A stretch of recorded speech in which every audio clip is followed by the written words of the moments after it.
गीतसाराय गीततत्त्वाय गीतगोत्राय धीमहि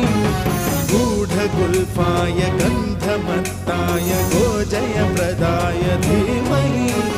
गुणातीताय गुणाधीशाय गुणप्रविष्टाय धीमहि एकदन्ताय वक्रतुण्डाय गौरीतनयाय धीमहि